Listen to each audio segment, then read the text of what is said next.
Queridos amigos, boa noite. Que o Senhor Jesus nos abençoe uma vez mais. Que possamos hoje estarmos com os nossos corações devidamente asserenados. E iremos hoje buscar tratar de um assunto um pouco de mais relevante, que é o capítulo 16 do Evangelho segundo o Espiritismo, no qual nós temos uma advertência em que Jesus nos faz de que nós não podemos servir a dois senhores. Nós não podemos servir a Deus e não podemos servir a Mamon.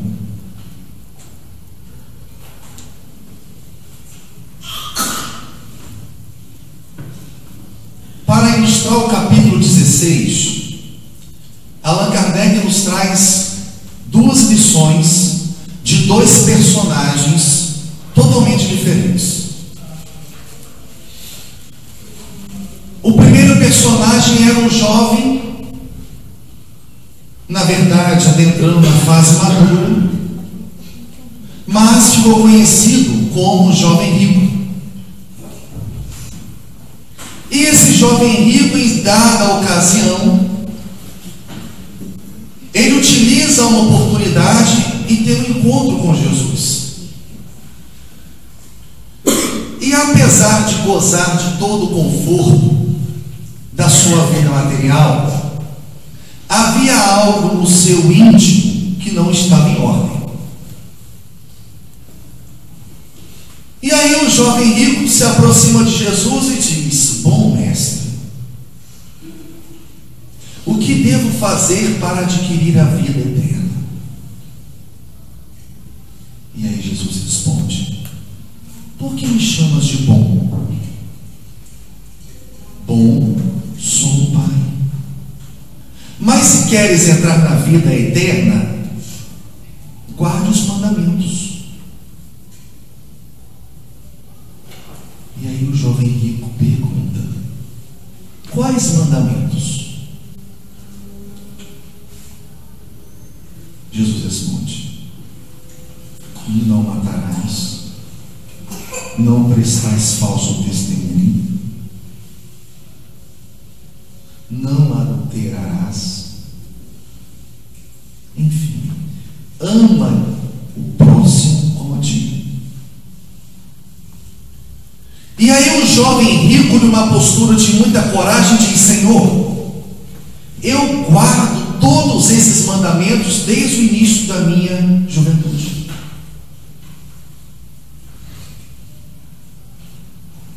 O que me falta?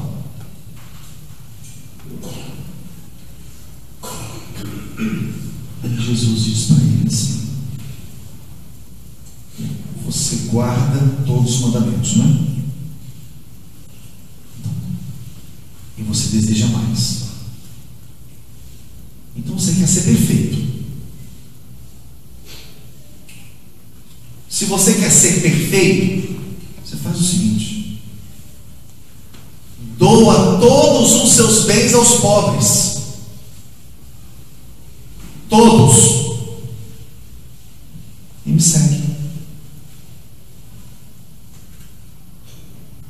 Qual foi a resposta do jovem? O evangelista Lucas, que nos narra esses dois episódios, ele diz que o jovem, ao ouvir o conselho de Jesus, se entristeceu e foi embora, triste. E por que o jovem foi embora triste?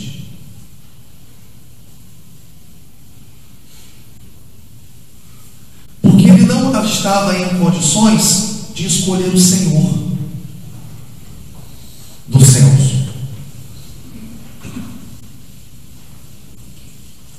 Ele não estava em condições de abrir mão da sua prioridade terrena para alcançar a vida eterna. Só que não foi Jesus que fez o convite a ele. Ele que foi a Jesus e perguntou: Senhor, o que eu desejo fazer para adquirir a vida eterna? Então tem um ditado que diz: quem pergunta quer saber. E aí ele concilia, vai tentando conciliar os interesses, acreditando que seria possível servir a dois senhores. Ou seja, eu guardo os mandamentos da forma que dá para guardar, porque convenhamos, não há nada de extraordinário em observar a maior parte dos mandamentos. Não matarás, não nos exige esforço moral nenhum, a não ser que nós tenhamos uma tendência homicida.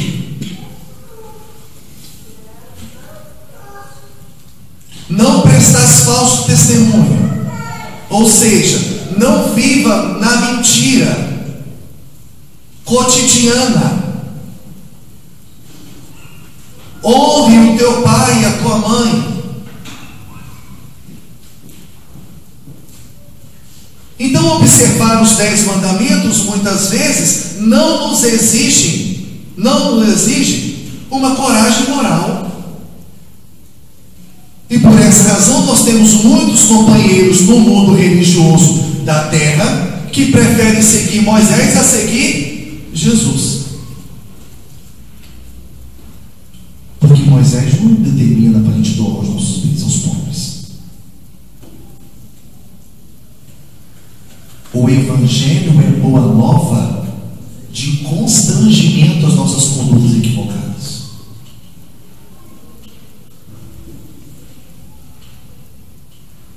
Quando o jovem rico se aproxima de Jesus, ele gostaria de ouvir uma palavra do Mestre, de maneira que ele pudesse continuar respaldado.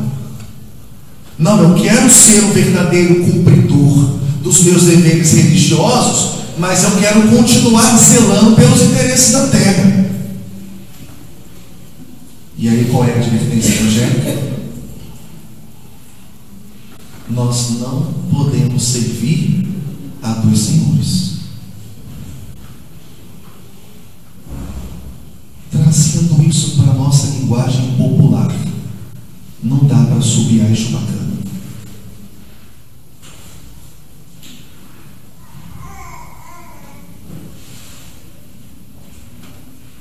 Quando o jovem rico se retira com aquela tristeza, havia uma pequena plateia observando aquele encontro. E aí Jesus diz: estão vendo? É mais fácil um camelo passar por um buraco de uma agulha do que um rico entrar no rio dos céus. E aí, obviamente, pela tradução evangélica, o camelo que nos é apresentado não é um camelo animal, mas um cabo muito grosso que era utilizado para amarrar os animais. E por ser exatamente um cabo muito grosso, não havia como passar por um buraco de uma agulha. Aí é uma lógica.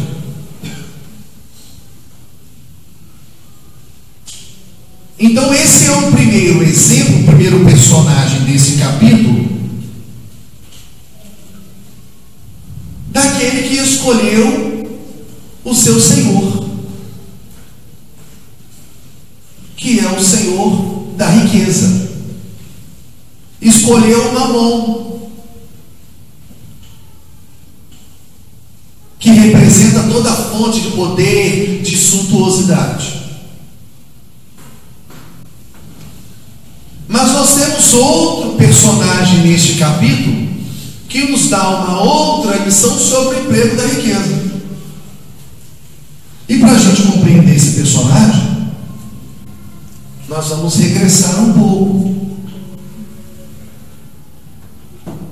E a gente regressa até o momento em que Jesus reúne os seus discípulos e diz assim: é necessário subir para Jerusalém.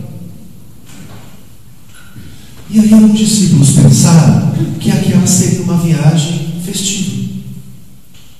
Porque naquela época, naquela ocasião, em que Jesus informa aos discípulos que eles deveriam ir para Jerusalém, Jerusalém seria palco de comemoração da maior festividade daquele local, que era a comemoração da Páscoa, a libertação da escravidão daquele povo. Mas Jesus deixa muito claro que aquela não seria uma viagem a passeio, muito menos festiva. Durante a sua reunião com os discípulos, Jesus diz: nós precisamos ir para Jerusalém, porque lá o Filho do Homem vai ser preso, vai ser cuspido, vai ser açoitado, vai ser agredido e vai ser crucificado. Mas depois da crucificação ele vai ressuscitar. Terceiro dia.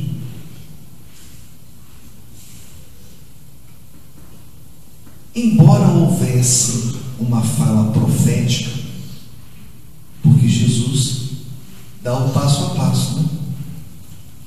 Mas os discípulos estavam em outra dimensão, não se atentaram para aquilo.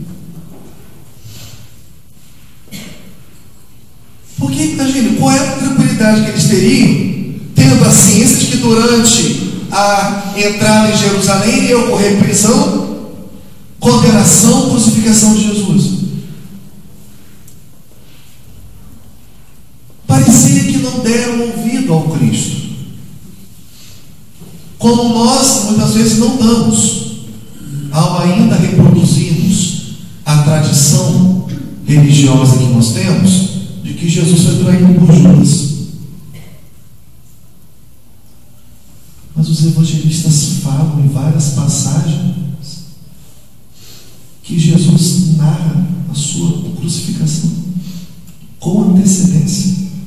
Como é que pode ser traído alguém que sabe da traição?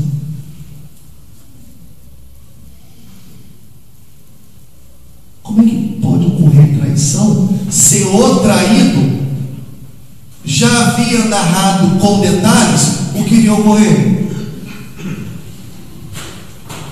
Como é que poderia ocorrer traição se no momento da Santa Ceia o traído e o traidor conversam?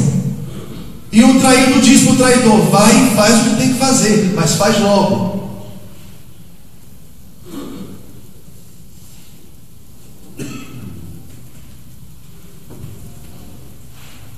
A viagem começa. E aí não é uma viagem curta. Nós estamos falando de um distanciamento em torno de 120 quilômetros. Uma viagem de média de 120 a 130 quilômetros. Não havia carro, não havia transporte público, muito menos passagem aérea. E para que a gente possa ter uma dimensão dessa longitude, daqui a Macaé são 105 quilômetros. 105 quilômetros daqui a Macaé. Mas Jesus escolhe, embora a distância, ele escolhe exatamente o caminho mais difícil. E dentro do caminho mais difícil, Jesus iria passar pela cidade da Samaria, de onde nós temos a informação do encontro de Jesus com a mulher samaritana, em que ela se surpreende quando Jesus pede água a ela. Jesus escolhe exatamente o caminho mais longo e o caminho mais difícil, porque ele estava na sua última viagem. Ele não iria sair de Jerusalém em corpo físico.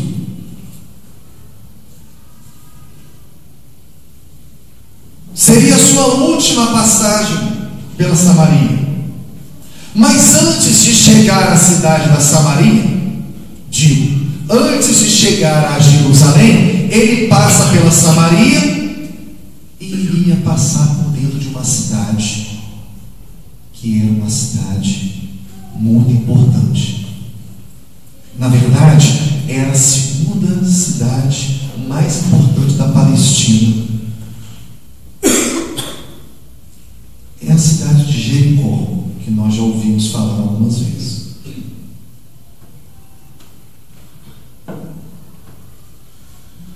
Jesus então adentra a cidade de Jericó para encontrar o segundo personagem narrado no capítulo 16. Nós bem sabemos que a postura de Jesus sempre foi muito ativa, muito enérgica, quando havia a necessidade do posicionamento diante dos assuntos que envolvessem dinheiro no âmbito religioso. Tanto é que nós temos uma passagem enérgica de Jesus em que ele expulsa os vendilhões do templo. Meus amigos, expulsão é diferente de convite. A gente tem a imagem de Jesus como aquele ser de amor puro, e é. Mas pode nos causar dificuldade, né? De compreender Jesus expulsando alguém. Fora os demônios. Mas a gente diz a expulsão de um encarnado. E ele faz isso no momento em que percebe que estaria havendo um encontro de senhores, um encontro das prioridades, ou uma tentativa. O local que era dedicado ao culto, o local que era sagrado, estava sendo destinado a quê? Ao comércio, à luxúria, ao dinheiro. Então, de antemão, a gente já poderia imaginar que quando Jesus vai passar pela cidade de Jericó, e já que Jericó era a segunda cidade mais importante da Palestina, porque era a capital do dinheiro, porque era o local da mercância, era o local do negócio, era o local do poder,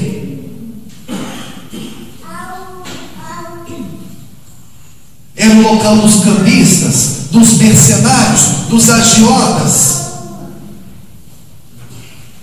Alguma coisa iria acontecer naquela cidade. E aconteceu. Como todo o percurso de Jesus foi um percurso muito produtivo, porque Jesus pregava, Jesus curava, Jesus consolava durante a sua viagem. A cada boa obra dele, ele adquiria um público que o acompanhava. Ele trazia consigo pessoas que se impressionavam com aqueles efeitos. Então, quando ocorria uma cura, todos aqueles que presenciavam diziam: nossa, quem é este? E aí Jesus entra na cidade de Jericó sob essa perspectiva, acompanhado de muita gente. Nós temos a entrada de Jesus em Jerusalém capitulada como a entrada triunfal, mas Jesus teve uma entrada semi-triunfal em Jericó. E quando Jesus adentra a cidade de Jericó, desde aquele tempo, a comunicação mais efetiva era a língua humana. Então, o povo ia falando: olha, o Messias está passando por aqui. Então, todos ali ficaram sabendo que Jesus, o homem que curava paralítico, o homem que restituía a visão ao cego, inclusive havia restituído a visão a Bartimeu, um cego de Jericó, que todos conheciam, todos sabiam que era um cego de nascença.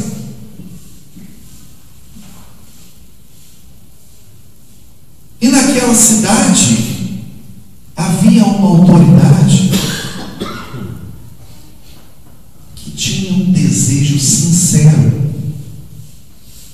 de conhecer esse homem, de conhecer esse missionário, esse tal Cristo.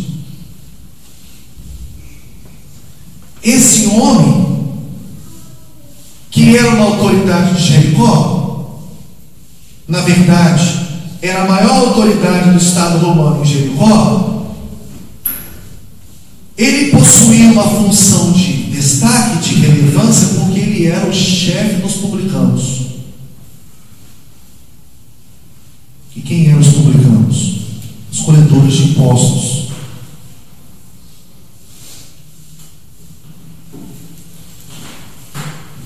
Só que os publicanos eram homens profundamente odiados por aquele povo, mas eram odiados porque era um povo miserável.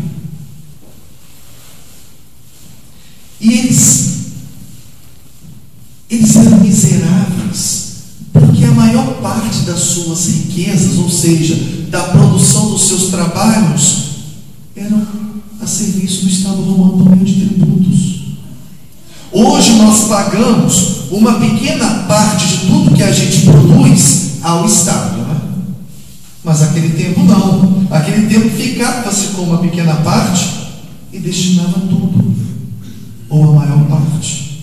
Então eram pescadores que ficavam dias, semanas no mar, sujeitando-se a todas as tempestades, a todas as dificuldades, para ter uma pescaria satisfatória. E quando chegavam ao porto, tinham que destinar a maior parte dos seus bens, adquiridos à base de muito esforço, para um representante do Estado. Só que o chefe dos publicanos não tinha conseguido esse posto por nenhum favor de representante algum. Como é que funcionava? Roma dizia: é necessário que haja um representante nessa cidade para que ele seja o chefe da coletoria de impostos. E aí era um processo público. Então, dando um exemplo, Márcio dizia assim: se eu for o coletor de impostos, eu vou retribuir X para o Estado romano. Maicon fala assim: se eu for o representante, o chefe dos publicanos, eu vou retribuir 2X. Aí vira seu Carlinho: se eu for o chefe, eu retribuo 3X. Está escolhido. Processo público. E Zaqueu venceu esse processo.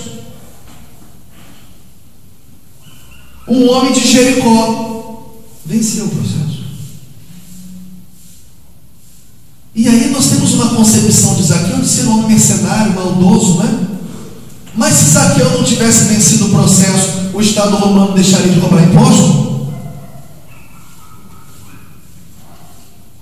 Então o problema não era Zaqueu, era o sistema. Se ele não fizesse, outro faria.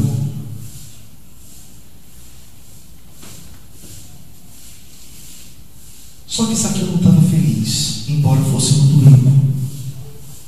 Da mesma maneira que o jovem rico também estava inquieto, Zaqueu também o estava. E por que ele não estava feliz? Porque não há criatura na terra encarnada que seja odiada e seja feliz. Porque o ódio e a felicidade não transitam pelo mesmo campo. Não transitam pela mesma via. A gente pode receber uma antipatia e estarmos num estado de felicidade interna. Agora, odiado, porque se eu sou odiado por alguém, alguma coisa eu faço para alimentar aquele vínculo. consciente ou inconscientemente. Então eu sou corresponsável. E eu não posso ser feliz se eu sou corresponsável de um processo de ódio. Quando Zaqueu fica sabendo que Jesus chega e estava na cidade de Jericó, Zaqueu nos dá a primeira lição. Eu preciso ver Jesus. Porque ele estava diante de uma aflição e ele toma uma decisão. E essa é a primeira lição que nós temos de Zaqueu. Quando nós estamos diante de uma situação difícil nas nossas vidas, nós temos que tomar decisões. E Zaqueu tomou dele. Eu preciso ver Jesus. Mas há um ditado popular que diz que de boa intenção o inferno está cheio. Ou seja, as melhores decisões internas, quando não repercutem no mundo exterior, são totalmente nulas, porque não produzem efeito. E aí Zaqueu nos dá a segunda lição. Ele diz: eu vou ver Jesus, porque eu preciso, e eu vou buscar os meios para isso.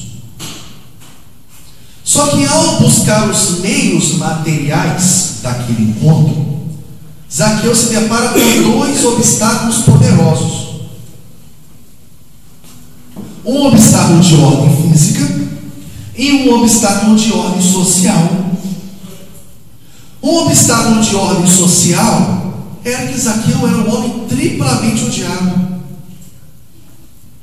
Triplamente. Primeiro, porque Zaqueu era um publicano.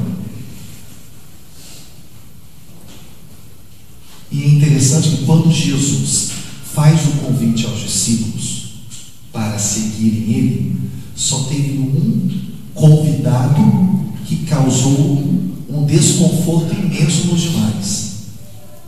Esse convidado foi Levi. Mateus. Qual era a profissão de Mateus? Publicano. E aí os demais discípulos falam assim: mas como é que pode? O Senhor está escolhendo um publicano para te seguir?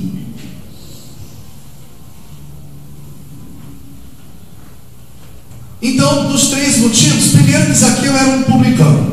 Segundo, que Zaqueu, além de ser publicano, ele era um representante daquela classe.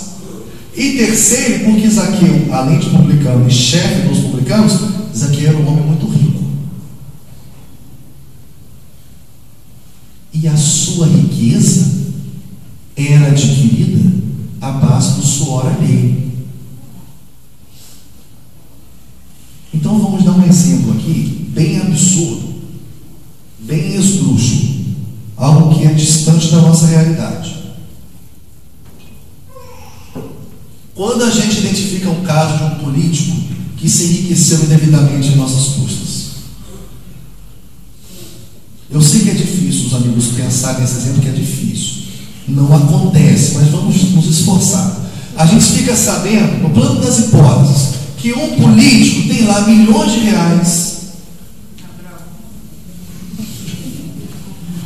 Milhões, e não consegue gastar aquilo na encarnação só. Qual é o sentimento que nos desperta? Repulsa. Um inconformismo. Era esse o sentimento que despertava em direção a Zaqueu. Então não era um homem muito querido. O obstáculo social era esse: como é que ele ia encontrar Jesus? Se Jesus estava cercado exatamente daquele povo que era o povo oprimido. Segundo, o obstáculo de ordem poderosa. E aí é um obstáculo que Lucas nos relata, porque Lucas é o evangelista dos detalhes. Então Lucas traz as minúcias do contexto social. E Lucas nos fala que Zaqueu era um homem baixinho. E a Amélia Rodrigues nos conta que, além de baixinho, Zaqueu era gordinho.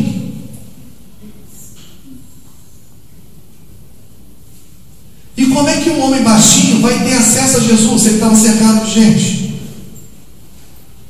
E aí Zaqueu fala assim: não, eu tenho que ver Jesus e eu vou adotar os meios para isso. E aí Zaqueu vislumbra um sicômoro. O que é um sicômoro? Uma árvore pequena de galhos longos. Porque muitas vezes a gente fala assim: Zaqueu subiu na árvore com Jesus. Mas como é que eu subi na árvore se ele era pequeno? Mas se a gente atentar que o sicômoro era uma árvore diferente, de galhos longos, aquelas árvores largas e baixas, aí a gente entende por que Zaqueu conseguiu subir na árvore. Então Zaqueu sobe na árvore e nos dá a terceira lição, o terceiro ensinamento: paciência.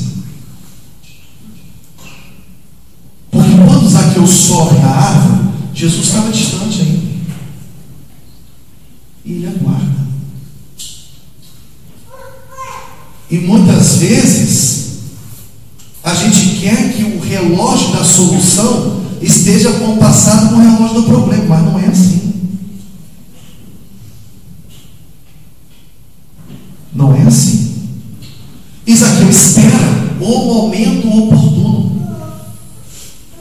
Zaqueu espera um momento de que a sua prática exterior produzisse efeitos. E aquele momento vinha se aproximando. Aquele povo estava caminhando, Jesus estava vindo. Havia apenas uma trilha. Em dado instante, Jesus está a poucos metros da árvore. E aí, diante daquela árvore, Jesus para em certo instante, e as pessoas não entendem o porquê que ele parou, porque ninguém falou que tinha alguém em cima da árvore. Ele era o foco das atenções. E aí Jesus surpreende a todos e diz: Zaqueu. E o povo fica assustado. Zaqueu, dentre nós, e começaram a procurar dele. Certamente não era para abraçar. Zaqueu, desce depressa, porque hoje convém que eu repouse em sua casa. E aí a maledicência tomou lugar. Mas o Senhor que se diz o santo, o mestre, o representante do Pai, vai se dormir na casa de um publicano. E aí a maledicência está instaurada, como isso fica entre nós. E muitas vezes a gente sequer se dá conta do quão somos maledicentes. Percebamos a sutileza. Nós aqui no estudo do Evangelho, nós temos um pacto, mas não é algo negativo, não. Nós fizemos um acordo de que nós, estudando o Evangelho, nós evitaremos com todas as forças da nossa alma pronunciar 3 expressões. A primeira expressão: tem gente. Tem gente que não é tolerante com o seu irmão. Tem gente que não respeita o seu pai. Tem gente que não valoriza a sua mãe. Tem gente. Segunda expressão: as pessoas. As pessoas não gostam de estudar. As pessoas não têm compromisso com o horário. As pessoas não entendem que a gente não vai levar bem material nenhum. As pessoas.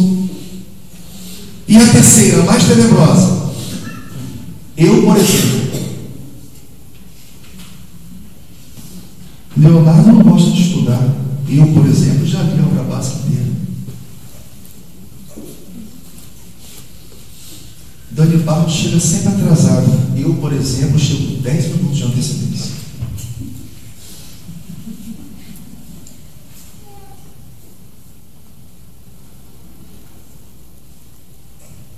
As pessoas não educam seu filho. Eu, por exemplo, deixo claro que comigo não tira farinha. E aí, quando a gente se coloca nessas 3 expressões, a gente se distancia absurdamente da lição do Evangelho.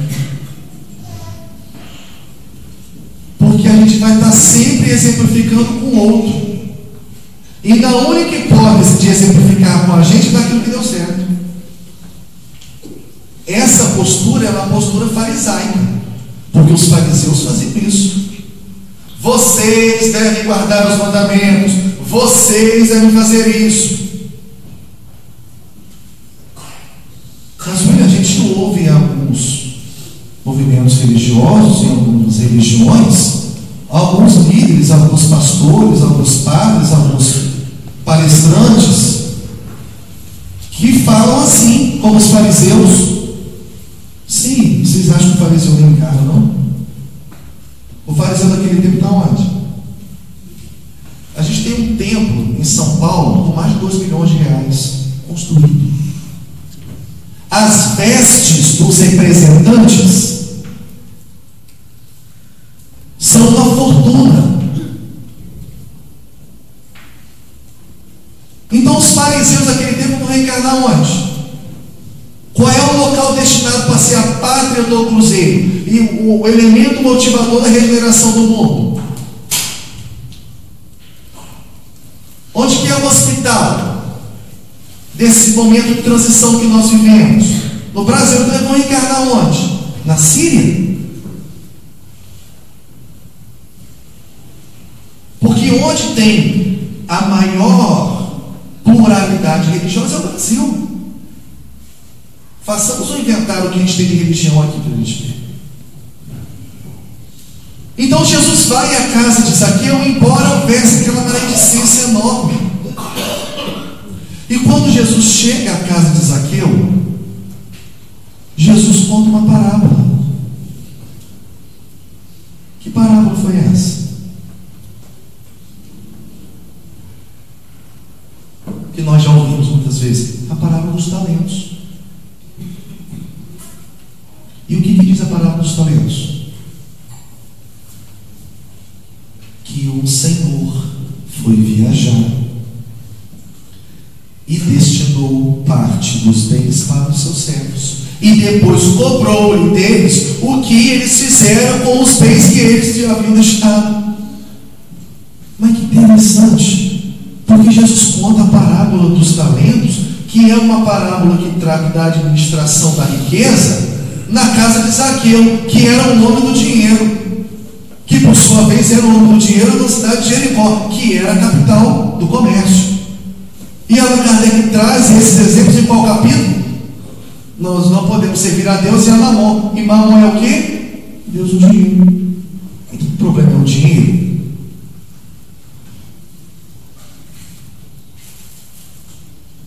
A gente percebe que o problema não é o dinheiro, porque senão a parábola dos talentos não tem lógica.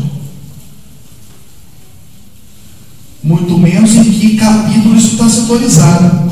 Nós não podemos servir a Deus e a Mamon, ou seja, nós não podemos servir a dois senhores. O dinheiro é o meu senhor ou não é?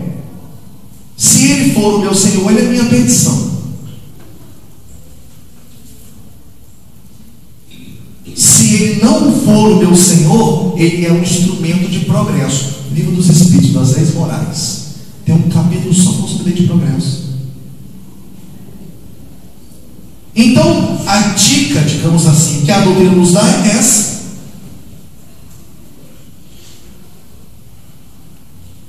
Perguntemos se o dinheiro é o nosso Senhor, ou seja, é a nossa prioridade. Se ele for a nossa prioridade, a gente está fazendo a escolha errada. Porque as nossas prioridades nos acompanharão após o desencarne. Então, se eu desejo priorizar Mamon, é um direito que eu tenho. Só que Mamon vai estar comigo depois da morte. Porque não faz sentido eu viver Mamon aqui e depois chegar lá, depois do desencarne, me arrependi. Não, amigo, o arrependimento é no campo de trabalho. O que diz Jesus a nós? Reconcilia-te com o adversário em que momento? Enquanto estás a caminho. Então não interessa. chegar aqui do outro lado e vai mudar o posicionamento. Porque o local da oficina é terra. E aí, depois de ouvir a parábola, Zaqueu pede a palavra a Jesus e diz: Senhor, vou doar metade dos meus bens aos pobres. Meus amigos, metade dos bens de um homem rico é muita coisa. Tem que ter coragem. Tem que ter coragem.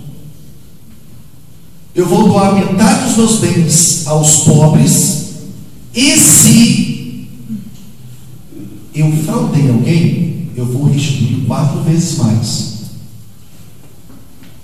4 vezes mais. Por que 4 vezes? Pelas lições do Antigo Testamento, a justiça seria restituir o valor que você fraudou e mais um tanto. Isso seria a justiça. Só que no livro Céu e Inferno, vejamos como que é interessante. Nós temos um capítulo do livro Céu e Inferno que trata do Código Penal da Vida Futura. E lá nós temos um item que diz os elementos necessários à reparação completa da falta.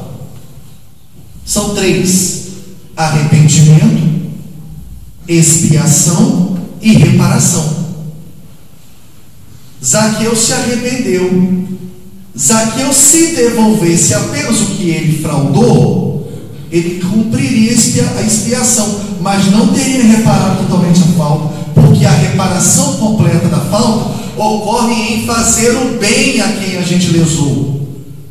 Senão vira um processo de tomada de contas a todo instante. Eu te prejudico, você me prejudica, e a gente nunca sai desse círculo vicioso. Então, quando Zaqueu paga 4 tantos, ele está praticando bem. Ele está reparando completamente a falta. E aí, naquele instante, Jesus diz: hoje, a salvação entrou nesta casa, porque o Filho do Homem veio recuperar o que estava perdido.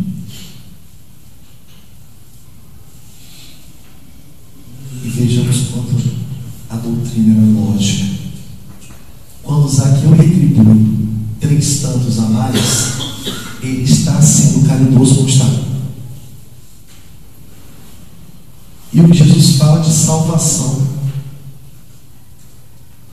O que o Evangelho nos fala de salvação? Que fora de que não há salvação? Fora da caridade. Aí a gente entende.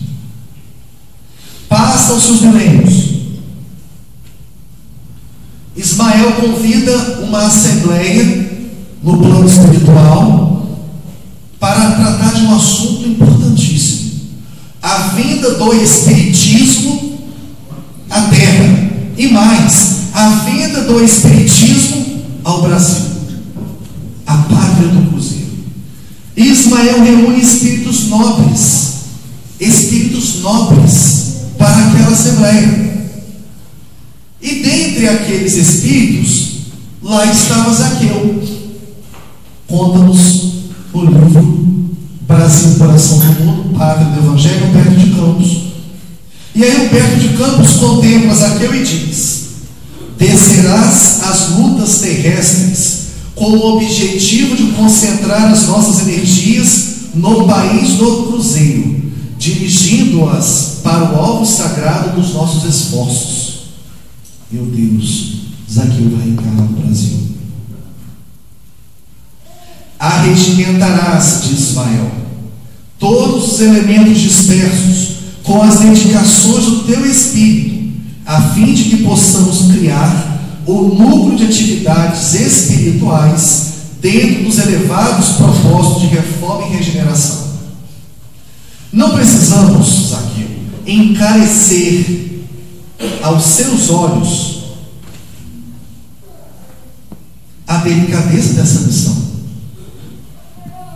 mas com a plena observância dos códigos de Jesus e com a nossa assistência espiritual, pulverizarás todos os obstáculos. a força de perseverança e de humildade, consolidando os primórdios de nossa obra,